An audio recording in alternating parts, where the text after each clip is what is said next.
Ja, občutek je seveda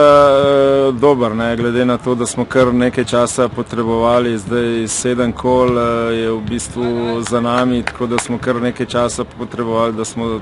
to prvo zmago doživeli, nekaj je bilo vmes smole, prvo kolo smo odigrali v redu, 1-1 v Kranju, potem pa kar 5 porazov zapored, nekaj nesrečnih, zadnji proti Domžalam pač dosti zasluženo, tako da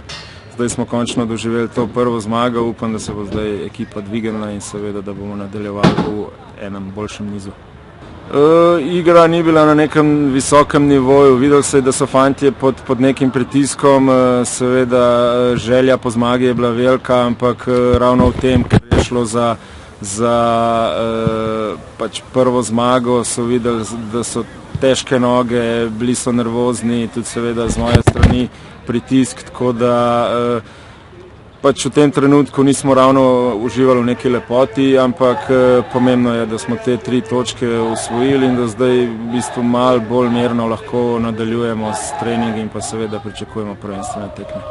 Ja, naslednja tekma Aluminij v gosteh, spet težka tekma, z njimi smo igrali v pripravljalnem obdobju, takrat je bilo izenačeno, tako da pri nas je vsaka tekma za sebe, težka tekma, tako da nimamo v tem trenutku neke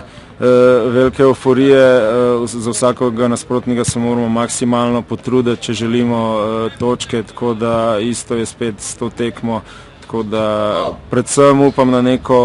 veliko borbenost, željo, da fantje se predstavljajo v neki lepi luči, predvsem agresivni, da se trudijo in seveda vsako tekmo poskušamo zmagati. Ne. To je pa seveda potem na koncu odvisno tudi od nasprotnika, včasih malo sreče in tako naprej.